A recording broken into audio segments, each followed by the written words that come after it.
ఖమ్మంలో గత 10 రోజులుగా కూడా చాలా ఉద్రిక్తమైన వాతావరణమే నెలకొంది అని చెప్పుకోవచ్చు. మరి ఈ రోజు హైదరాబాద్ లోనే ఉన్నారు బాధితులు. మరి వాళ్ళని అడిగి తెలుసుకునే ప్రయత్నం చేద్దాం. అరే ఆ రోజు ఏం జరిగింది? అసలు ఎన్ని గంటలకు వచ్చారు? మీకు అంతకు ముందు ఏమన్నా నోటీసులు ఇచ్చారా?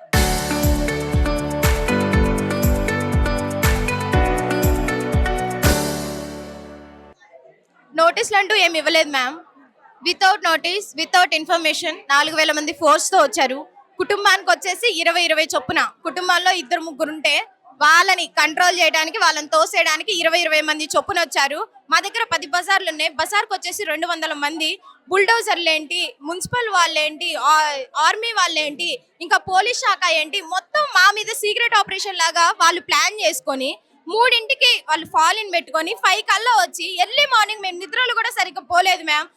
సామాన్లు కూడా తీసుకోలే. సామాన్లు ఇవి మనకి ఎంత వాల్యుబులో మనకి తెలుసు.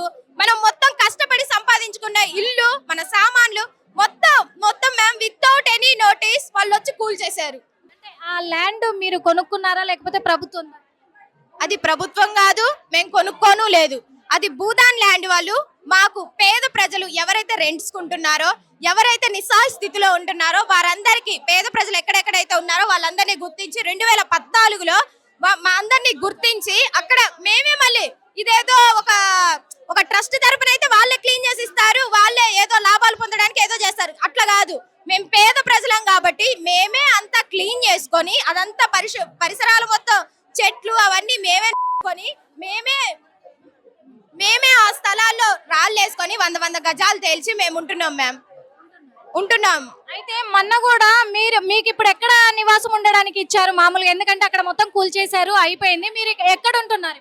సామాన్లు మాకు చెప్పకుండా తీసుకెళ్లి సామాన్లకు ఏదో నెంబర్ పడేసి మా చేతిలో ఆ నెంబర్ పెట్టి మీ సామాన్లు ఆడ పడేసి నువ్వు పోండి అని అందరు 700 కుటుంబాలను అక్కడ పడేశారు మ్యామ్. అంబేద్కర్ భవన్ ఎట్లుందంటే ఒక పాడుపడ్డ బంగ్లా లాగా ఉంది. దాంట్లో ఫ్యాన్స్ లేవు, లైట్స్ లేవు. దాంట్లో చిన్న చిన్న పిల్లలు మొన్న ఏ పరిస్థితి లేక పిల్లలకి చిన్న చిన్న కార్యక్రమాలు అయ్యా మన మెమోరీస్ దాంట్లో అంబేద్కర్ భవన్ లో చేసుకున్నారు మ్యామ్. అంబేద్కర్ భవన్ లో అన్నప్రసన్నలు, బర్త్డేస్ దాంట్లో చేసుకుంటున్నారు మ్యామ్. దాంట్లో వేసుకుంటున్నారు. అయితే మొన్న కూడా అంబేద్కర్ భవన్ దగ్గరే అనుకుంటాను చాలా మందికి డబుల్ బెడ్రూమ్ ఇండ్లు కూడా పంచుతున్నారు అనే కోణంలో కూడా గొడవలు అయ్యాయి. అంటే ఒరిజినల్ గా ఎవరైతే బాధితులు ఉన్నారో, ఎవరి ఇండ్లు అయితే కూల్చబడి ఉన్నాయో వాళ్ళకి కాకుండా మిగతా వాళ్ళకి ఇస్తున్నారు అనేది కూడా ఒక ఇష్యూ వచ్చింది. ఇది నిజమేనా? ఏం జరిగింది? అసలు మాకు ఆ ఇల్లులు అవసరం లేదు. అసలు ఎవడు రమ్మన్నాడు, మా ఇల్లులు ఎవడు కూల్చమన్నాడు? ఆర్డర్స్, నోటీసులు ఇవన్నీ లేకుండా సుప్రీంకోర్టు, హైకోర్టు ఆర్డర్స్ పట్టించుకోకుండా మా ఇళ్ళ మీదకి ఎవడు రమ్మన్నాడు, ఎవడు కూల్చమన్నాడు, ఎవడు నష్టపరిహారం ఇవ్వమన్నాడు, ఎవడు ఇందిరా మిల్లు ఇవ్వమన్నాడు? మేము అడగలే, మాకు అవసరం లేదు. ఎందుకు ఉత్త పుణ్యానికి వచ్చి అన్ని ఎందుకు ఇస్తున్నారు మాకు? మా ఇల్లు పడగొట్టి అసలు ఆ ల్యాండ్ లో మా ఇల్లు ఎందుకు పడగొడుతున్నారు, మాకు ఎందుకు ఇస్తున్నారు? ఇవన్నీ మేము అడగలేదు కదా. ఇవన్నీ మేము అడగంది మాకు ఎందుకు ఇస్తున్నారు? మా ఇళ్లలో మమ్మల్ని బ్రతకనిస్తే చాలు. అవన్నీ మాకు అక్కర్లేదు. ఫస్ట్ ఆఫ్ ఆల్ అంటే ప్రభుత్వాన్ని ఏం కోరు? వాళ్ళు చేసిన నష్టం వాళ్ళే పూడ్చాలి. వాళ్ళు చేసిన నష్టం ఏదైతే ఉందో, వాళ్ళు చేసిన దౌర్జన్యం ఏదైతే ఉందో వాళ్ళు తెలుసుకొని వాళ్ళే పూడ్చాలి.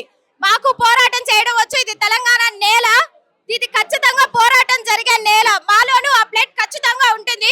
మేము తిరగబడట్లేదని అనుకుంటున్నారు. ఒక్కసారి తిరగబడితే మాత్రం అది వేరేలాగా ఉంటుంది. మిమ్మల్ని ఎక్కించాలన్నా తింపాలన్నా అది మా చేతుల్లోనే ఉంటుంది. అది మీకు తెలుసు. అండ్ మా డిమాండ్స్ ఏంటంటే మీరు కలిగించిన నష్టాన్ని మీరే పూడ్చాలి. మా భూములు మాకే వేయాలి. మీరు నష్టపరిహారం చెల్లించాలి. అండ్ అక్కడ నివసిస్తున్న ప్రజలకు కోర్టు ఆర్డర్స్ రెస్పెక్ట్ చేసి 2018లో ఏదైతే ఆర్డర్ ఇచ్చారో వాటర్, కరెంట్, నీళ్లు అన్ని కూడా అక్కడ మౌలిక వసతులు అన్ని కూడా అక్కడ అందించాలి.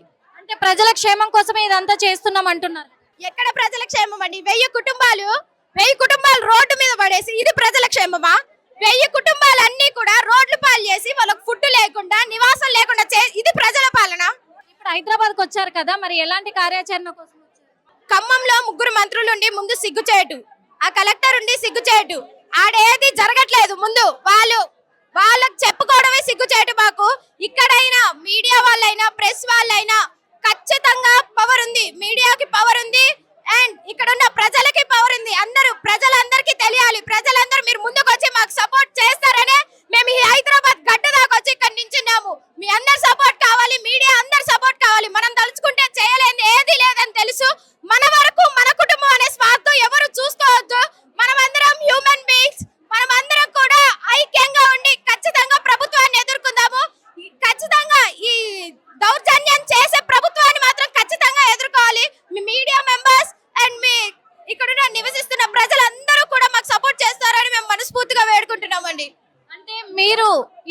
మీరు నిజంగానే మీకు జరిగిన అన్యాయాన్ని నిలదీస్తున్నారు. కాకపోతే ఇందులో మీరు ఇంత ఆవేదన వ్యక్తం చేస్తున్నారంటే మీరు స్వయంగా ఏదో చూసే ఉంటారు. ఏమనిపించింది అసలు? నేను 9th క్లాస్ నుంచి అక్కడ ఉంటున్నా మ్యామ్. 9th అయిపోయింది, 10th అయిపోయింది, ఇంటర్ అయిపోయింది, డిగ్రీ అయిపోయింది, బీడీ కూడా అయిపో వస్తుంది నాది. ఇన్ని సంవత్సరాలు నేను అక్కడ ఉన్నాను. ఆ రోజు ఏదైతే పరిస్థితి ఉందో ఈ రోజు వరకు కూడా అదే పరిస్థితి ఉంది. మౌలిక వసతులు లేకుండా ఆ రోజు ఏ పరిస్థితి ఉందో, నేను స్టార్టింగ్ వచ్చిన రోజు ఏదైతే పరిస్థితి ఉందో ఇన్ని సంవత్సరాలు నా బీడీ కంప్లీట్ అవుతున్నా కూడా ఆ సమస్యలు పట్టించుకోవట్లేదు. 4 అడుగులు వేస్తే కలెక్టర్ 4 అడుగులు వేస్తే మా భూమి వస్తుంది. ఆయనకి సంవత్సరం అంతా సరిపోయే పని మా భూమిలోనే ఉంది. ఆయన ఎక్కడికో వెళ్ళి ఏం చేయనక్కర్లేదు. మా దగ్గర కరెంట్ లేదు, వాటర్ లేవు. ఈ ఫెసిలిటీస్ తీసేసరికి ఆయన సగం జీవితం సరిపోయింది. ఆయన ఇక్కడికి వచ్చి పని చేస్తే ఆయన ఎక్కడికి వెళ్ళ అవసరం లేదు. అమ్మ చెప్పండి, అసలు ఖమ్మంలో ఆ రోజు ఏం జరిగింది? ఏం జరిగింది మేడం? ఏం చెప్పాము? ఎంత చెప్పినా కానీ మా బాధలు తీరేవి కావు మేడం.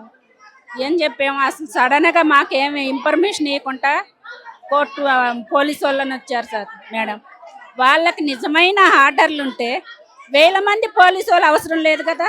వాళ్ళే వచ్చి న్యాయంగా చెప్పొచ్చు కదా మేడం. మాకొక్క ఇన్ఫర్మేషన్ ఇచ్చి ఇట్లా మీ ఇక్కడ ఉండటానికి అరువులు కాదమ్మా, మీరు ఇక్కడ ఉండొద్దు, మీ జాగాలు మీరు సర్దుకోండి. ఆయన 10 సంవత్సరాల నుంచి ఉండి అంత ఇల్లు కట్టుకున్నదాకా ఏడ నిద్రపోయారు మేడం వాళ్ళు? ఎక్కడ నిద్రపోయారు వాళ్ళు? వాళ్ళకి తెలియంది కాదు, ఎక్కడో కనపడింది కాదు. వాళ్ళు కలెక్టర్ ఆఫీస్లో నుంచి కిటికీలో నుంచి చూస్తే కనపడతాయి మా ఇల్లు. ఎంతో దూరం లేదు కదా. నిజంగానే కనపడని చోట ఎక్కడో వీళ్ళు దొంగతనంగా వచ్చారో, దోపిడీ చేశారో, ఆక్రమించుకుంటున్నారో అనేది కాదు కదా. నిజాయితీగా వచ్చేసుకున్నాం మేము. మాకు నిజాయితీగా భూదాన్ బోర్డు వాళ్ళు ఇచ్చారు, మాకు పట్టాలు ఇచ్చారు, మాకు హైకోర్టు నుంచి ఆర్డర్లు వచ్చినాయి, కరెంటు నీళ్లు అన్నీ ఇవ్వమని. ఇవన్నీ కూడా ధిక్కరించి ఇట్లా మమ్మల్ని ఇల్లు మొత్తం నేలమట్టం చేసి రోడ్డున వేసారు మేడం. ఏం చెప్పుకున్నాం మేడం? ఎవరికి చెప్పినా మా బాధలు తీరేవి కావు. ఈ బాధలు అసలు ఇల్లు లేక ఈ పిల్లలు తల్లులు విడిపోయి తిండి లేక అసలు నానా ఇబ్బందులు పడుతున్నాం. మళ్ళీ కేసులలో కూడా భయపాంతులకు గురి చేసి ఎవరు మీడియా మీదకి వచ్చి మాట్లాడుతూ వాళ్ళని కేసులలో పెట్టడం నీ పేరు ఏమైనా చూసారా అని ఫోటోలు పట్టుకొని తిరగటం. ఇళ్ళకి పోయి కూడా పిల్లల్ని భయపెట్టిస్తున్నారు మేడం. పిల్లలు ఉన్న కాడికి పోయి పిల్లల్ని భయపెట్టిస్తున్నారు. మీ అమ్మా నాన్న ఎక్కడికి వెళ్ళారు, వాళ్ళు ఎక్కడున్నారు, వాళ్ళు మీకు తెలుసు, మీరు ఎందుకు చెప్పరని వాళ్ళని భయపెట్టిస్తున్నారు. ఇంట్లో ఉండే పరిస్థితి లేదు, తినే పరిస్థితి లేదు మేడం, బాగా లేదు. వాళ్ళు వచ్చిన టయానికి ఎట్లా మీరు నిద్రపోతున్నారా? నిద్రైపోతున్నాం మేడం. పక్క మీద నుంచి సడన్గా లేచి చూసేసరికి మొత్తం పోలీసు వాళ్ళే కనపడ్డారు మా కళ్ళ నిండా. 1000 మంది, ఒక్కరు కాదు, ఇద్దరు కాదుగా మేడం, 1000 మంది పోలీసు వాళ్ళు. ఏంటి ఇంత సడన్గా ఇంత జనం వచ్చారు ఏంటి అనేసి లేచి మేము ఒకరికొకరు ఏంది అని ఒకరికొకరు అడుక్కుంటుంటే ఏముంది, ఇక ఆర్డీఓ గారు మాకు క్యాన్వాసింగ్ చేసుకుంటూ వస్తున్నారు. మీకు ఇల్లు నిర్మాణం మీరు కర్రలు పట్టుకోండి, మా రక్షణ కోసం మేము కర్రలు పట్టుకున్నాం మేడం. వాళ్ళ పోలీసు వాళ్ళ కాడ తుపాకులు ఉంటాయి, వాళ్ళ కాడ ఈ లాఠీలు ఉంటాయి కదా మేడం. మా రక్షణ కోసం మేము కర్ర పట్టుకొని నిలబడ్డాం. మా ఇండ్లను కోల్చొద్దు అనేసి మేము పొక్కులేళ్ళకి అడ్డం పోయినాం మేడం. కర్ర పట్టుకొని అడ్డం పోతే మీరు ఎందుకు అడ్డం వస్తున్నారు అనేసి ఈడ్చకపోయారు మేడం. ఈడ్చకపోయి కింద తీసుకుపోయి చింతకాంటేషన్లో వేసారు. మమ్మల్ని చింతకాంటేషన్లో వేసి ఇల్లు మొత్తం అసలు అయిపోయిన దాకా వదిలిపెట్టలేదు. నైట్ 8ంటికి వదిలిపెట్టారు. 8ంటికి వదిలిపెట్టి వచ్చేసరికి ఏముంది మేడం, ఒక గుడ్డ తీసుకోలేదు, ఒక బొచ్చా తీసుకోలేదు, ఏమైనా లేదు. మా మొగోళ్ళని ఒక్కే తీసుకెళ్లారు, మమ్మీని ఒక్కే తీసుకుపోయారు. అసలు ఏమైనా తీసుకునే పరిస్థితి లేకుండా చేశారు. వచ్చి చూసి ఏడ్చుకుంటూ కూర్చున్నాం. ఏం చేసాం మేడం? అసలు మా బాధలు ఎట్ట తీరుతాయి? ఎవరికి చెప్పుకున్నాం? ఎవరన్నా సపోర్ట్ వస్తే వాళ్ళు మీరు ఎందుకు వాళ్ళకి సపోర్ట్ పోతున్నారని వాళ్ళని అరెస్ట్ చేస్తున్నారు. మేము మా బాధలు చెప్పుకుంటామని ఎవరి కాడికన్నా పోయి బాధ చెప్పుకుంటే నువ్వెందుకు పోయి ఆడ బాధలు చెప్తున్నావు, కేసులో పెట్టాలా, ఏం పేరుంది కేసులో, ఏం ఎక్కడుందని ఎత్తుకుతున్నారు మేడం. దానికోసం మేము ఇందాక మీడియా వాళ్ళు ఇక్కడ స్టేజీ మీదకి రావటానికి కూడా భయపడ్డాం మేడం. అంత భయపడితే బతుకుతాం. చాలా భయపాంతులకు గురి చేసి బాగా భయపడుతుంది. ఇప్పుడు మీరు ఏం డిమాండ్ చేస్తారు? ఎలాంటి న్యాయం కావాలంటే? మాకు న్యాయం ఎక్కడైతే కూలగొట్టారో అక్కడే మాకు ఇల్లు కావాలి మేడం. అక్కడే కావాలి. అదే ప్లేస్ లో ఎక్కడ కూలగొట్టారో అక్కడే మాకు ఇల్లు కావాలి. మాకు ఎంతైతే నష్టపెట్టించారో అంత నష్టపరిహారం మాకు కట్టియాలి. ఇంకో చోట ఇల్లు ఇస్తామంటున్నారు. మేము పోం మేడం, మాకొద్దు ఇంకో చోట ఇల్లు ఇచ్చేవాళ్ళైతే వాళ్ళు ఎప్పుడో ఇచ్చేవాళ్ళే. ఇన్ని సంవత్సరాల నుంచి ఎందుకున్నారు మేడం? వాళ్ళ ఆయల నుంచి కనపడలేదా పేదోళ్ళమని? మేము వాళ్ళు ఇయ్యక మా సొంతంగా మేము ఏదో తిప్పలపడి మేము తెచ్చుకున్నాము. మేకొక పార్టీ తరఫున మేము తెచ్చుకున్నాము. ఇక మా ఇల్లు కూలగొట్టుకొని ఆయన ఇయటమైంది మేడం. ఎందుకు ఇవ్వాలి మాకు ఆయన? మాకు అవసరం లే ఆయన ఇచ్చిన ఇల్లు. మా ప్లేస్లో మాకే కావాలి. మేడం చెప్పండి, అసలు ఆ రోజు ఏం జరిగింది, ఎన్ని గంటలకు వచ్చారు, మీకు ఇది అంతకుముందు ఏమైనా నోటీసులు ఇచ్చారా? మాకు ఎటువంటి నోటీసులు ఇవ్వలేరు మేడం. మాకు ఎటువంటి నోటీసులు ఇవ్వకుండా మాకు ఎప్పుడు మేము రోజువారీ లాగానే నార్మల్గానే ఉన్నాము. వచ్చారు 4 గంటలకి వచ్చారు మేడం. 4 గంటలకి 5,000 మంది పోలీసు వాళ్ళు, అందులో ఆర్మీ వాళ్ళు, వేరు వేరు వాళ్ళు ఉన్నారు. మున్సిపాలిటీ వాళ్ళు ఒక 3,000 మంది వచ్చారు. 3,000 మంది మున్సిపాలిటీ వాళ్ళు, 5,000 మంది పోలీసు వాళ్ళు, 50 జేసీపీలు, 30 బుల్డోజర్లు ఏవో ఉంటాయి కదా మేడం, హైట్గా ఉండేది. అవి కూలని ఇళ్ళని కూల్చడానికి 30 తీసుకొచ్చారు మేడం. తీసుకురాగానే మా వాళ్ళు ఏం చేసాము, మేమందరం సార్ మరి ఏంటి సార్ ఇలా వచ్చారు, ఎందుకు వచ్చారు, ఏంటి పక్కన ఏమైనా చేస్తారా ఏంటి అని అడిగితే అదేం లేదమ్మా అని మాట్లాడారు. మరి ఏంది సార్ మీరు ఇంతమంది ఇన్ని బుల్డోజర్లతో వస్తే మాకు భయం అవుతుంది, మేమేమైనా న్యాయంగా ఉన్నామా అన్యాయంగా ఉన్నామా అని అడిగాము సార్ వాళ్ళని. అడుగుతా అదేం లేదమ్మా అలాంటిది ఏం లేదని చెప్పినా మాకు భయం వేస్తుంది. మేము వెళ్ళి అడుగుతుంటేనే మమ్మల్ని అందరినీ లాక్కెళ్ళి కొంతమందిని తీసుకెళ్లి చింతకాన్ పోలీస్ స్టేషన్లో పడేశారు, కొంతమందిని తీసుకెళ్లి వైరా పోలీస్ స్టేషన్లో పడేశారు. వాళ్ళు ఎక్కడ అట్లా తీసుకెళ్లి పడేసాక మమ్మల్ని ఏం చేయాలో మాకు ఏం చేయాలో తెలియట్లేదు. వస్తువులు మొత్తము అటు మమ్మల్ని లాక్కెళ్ళిపోతున్నారు. మేము అడుగుతా మమ్మల్ని పోలీసు వాళ్ళు వస్తున్నారు, ఒక్క మనిషికి 5 మేడం, ఒక్క మనిషికి 5 చొప్పున లాక్కెళ్ళిపోతున్నారు. ఈ జేసీపీలు, ఈ బుల్డోజర్లు ఇవన్నీ కూల్చుకుంటూ పోతున్నాయి. మాకు ఏం చేయాలో తెలియట్లేదు, ఎక్కడికి వెళ్ళాలో తెలియట్లేదు. లబోదీపం అని అంటుంటే అప్పుడే మళ్ళీ మున్సిపల్ ట్రాక్టర్లు వచ్చాయి, అందులో మనుషులు ఎక్కించుకుంటున్నారు, తీసుకొచ్చారు, అంబేద్కర్ భవంతిలో పడేశారు. అంబేద్కర్ భవంతిలో 750 మంది కుటుంబాలు ఉన్నాం మేడం. కనీసం అక్కడ కానీ ఒక ట్యాప్ తిప్పితే నీళ్లు రావు, ఉన్నాయి 3 బాత్రూమ్లు. ఎంత నరకంగా బయటికి వెళ్దామంటే గేట్లు వేసి తాళం వేస్తున్నారు. మీరు వేరే అధికారులు వస్తే వాళ్ళతోటి మీ గోడు చెప్పుకుంటున్నారు, మీరు ఇలా చేస్తున్నారు, రోడ్డుకి ఇష్యూ చేస్తున్నారు అంటున్నారు, తాళం వేస్తున్నారు. మరి ఇల్లు కూల్చాక మేము ఎక్కడికి వెళ్ళి పడేది మేడం? నిన్న కూడా మరి కల్వకుంట్ల కవిత కూడా వచ్చినట్టుంది. కల్వకుంట్ల కవిత గారు వచ్చారు, పరామర్శించుతుంటే ఆమెను కూడా తీసుకెళ్లి రోడ్ మీద స్టేషన్కి అరెస్ట్ చేసి తీసుకెళ్లిపోయారు మేడం. ఇప్పటికి ఎక్కడికి తీసుకెళ్లారో ఏం చేశారో కూడా మాకు తెలియదు. మా కోసం ఎవరైనా న్యాయంగా అడగడానికి వస్తే వాళ్ళ మీద కేసులు మేడం. ఇప్పుడు మేము ఎవరన్నా ఎక్కడన్నా బయట కనిపిస్తాం, ఇప్పుడు నా భర్త ఉన్నాడు, నేనున్నా, నన్ను ఎప్పుడు పట్టుకుపోతాడో నా భర్తకు తెలియదు, నా భర్తను ఎప్పుడు పట్టుకపోతాడో నాకు తెలియదు. అలాంటి పరిస్థితి ఏర్పడింది మేడం ఖమ్మంలో. పోలీసు వాళ్ళు ఎక్కడ పడితే అక్కడ తీసుకెళ్ళిపోతున్నారు మేడం. ఏం చేస్తారో ఎప్పుడు ఏం జరుగుతుందో కూడా తెలియని భయంగా బతుకుతున్నాం మేడం. ఏమని భయపెడుతున్నారంటే మీరు ఏం మాట్లాడకండి, వచ్చిన వాళ్ళు ఇప్పుడు ఎవరైనా మమ్మల్ని కవిత లాంటి వాళ్ళు కానీ బీఆర్ఎస్ ప్రభుత్వం ఎవరైనా నాయకులు వచ్చి ఏదైనా వాళ్ళతో మీరు మాట్లాడిండ్రు అనుకో, మీకు ఇల్లు రావు, ఉన్న ఇల్లు ఎక్కడ ఇయ్యము మీకు, ఇంక అంతే వెళ్ళిపోండి అంటున్నారు మేడం. మరి వేరే చోట ఇండ్లు ఏర్పాటు చేస్తామంటున్నారు, మరి దానికి అదేదో మమ్మల్ని మభ్యపెట్టడానికి, మమ్మల్ని ఇడగొట్టడానికి, మమ్మల్ని ఏదో దొంగ మాటలు చెప్తే వీళ్ళు 4 రోజులుండి బయటకు వెళ్ళిపోతారని చెప్తున్నారు. కానీ ఎటువంటి ఇల్లులు అయితే మాకు ఇయ్యరు మేడం. ఇచ్చే వాళ్ళైతే కూల్చారు మేడం ఇల్లులు. వాళ్ళు సొంత భూములలో వేసుకోలేదు కదా మేడం. మాకు భూదాన ట్రస్ట్ వాళ్ళు ఇచ్చిన దాంట్లో మేము వేసుకున్నాం. వాళ్ళు సొంత ల్యాండ్లలోనో, గవర్నమెంట్ ల్యాండ్లలోనో, ప్రైవేట్ ల్యాండ్లలో వేసుకుంటే మీరు దౌర్జన్యంగా కూల్చిన అనడానికి న్యాయం ఉంటుంది. అట్లా లేదు మేడం. మొత్తం ఎన్ని ఇళ్ళు ఉంటాయి? కూల్చిన 1000 ఇల్లు ఉంటాయి మేడం. ఇప్పుడు ఏం న్యాయం కోరుకుంటున్నారు, ఏం డిమాండ్ చేస్తున్నారు చెప్పండి. మేము ఒకటే న్యాయం కోరుకుంటున్నాం మేడం. ఈ కాంగ్రెస్ ప్రభుత్వం మమ్మల్ని ఎలాగో తొక్కేసింది. మా కూల్చిన ఇళ్ళల్లోనే వాళ్ళు ఇచ్చే డబుల్ బెడ్రూమ్ ఇల్లులు మాకు వద్దు, వాళ్ళు చేసే వాళ్ళ ప్రైవేట్ ల్యాండ్లు మాకు వద్దు, వాళ్ళ సొంత భూములు మాకు వద్దు. మాకు మా భూదాన ట్రస్ట్ వాళ్ళు ఇచ్చిన భూములలోనే, మా కూల్చిన ఇళ్ళ ప్లేసులలోనే మాకు ఇల్లు కట్టి ఇస్తే చాలు మేడం. మాకు ఎలాంటి నష్టపరిహారం కూడా వద్దు, మాకు ఇల్లు కట్టి ఇస్తే చాలు. మాకు పేదోడు ఎంత కష్టం చేస్తే మళ్ళీ కట్టుకోలేక కట్టుకుంటాం మేడం. అలాంటి ఇల్లు నాకు కూల్చి పడేశారు మేడం. నేనైతే నా భర్త, నా పుట్టింటాడు పెట్టిన బంగారం మొత్తం పెట్టుకొని కట్టుకున్నా మేడం. కట్టుకోనకపోతే 9 నెలలు కూడా కావట్లేదు మేడం. నేను రోజు షాపుకి వెళ్తా మేడం, 5 కిలోమీటర్లు నైట్ ఇక్కడ నుంచి చీకట్లో నడుచుకుంటూ కిలోమీటర్ వెళ్ళాలి మేడం, కరెంట్ లేక రోడ్డు సౌకర్యం లేదు. అయినా నాకు ఒక ఇల్లు ఉంది అన్న ధైర్యంతో నా బంగారం మొత్తం పెట్టి కూర్చుకొని కట్టుకున్నా మేడం. ఇలా నాకు ఆ నష్టపరిహారం కూడా వద్దు, నాకు ఇల్లు నిర్మిస్తే ఇచ్చే చాలు. నా భూమిలో నా భూమిని భూమి ఇచ్చిన దాంట్లో కట్టిస్తుంది. ఖచ్చితంగా న్యాయం జరుగుతుంది. ఏడవకు తల్లి. ఏం పని చేస్తారు నువ్వు? మీ ఆయన ఏం పని చేస్తారు? మా ఆయన అమ్మాని పని చేస్తాడు మేడం, నేను ఒక చిన్న షాపులో పనికి వెళ్తా మేడం.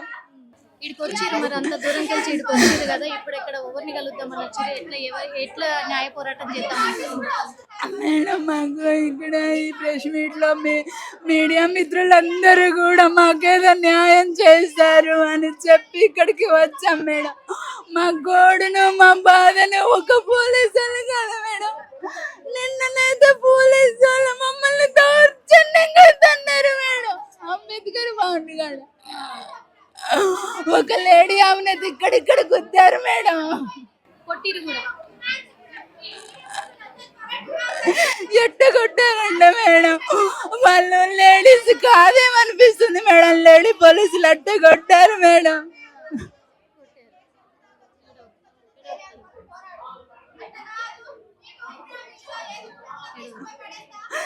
మేడం మాకు ఎక్కడో ఇల్లు ఇస్తామంటున్నారు మేడం.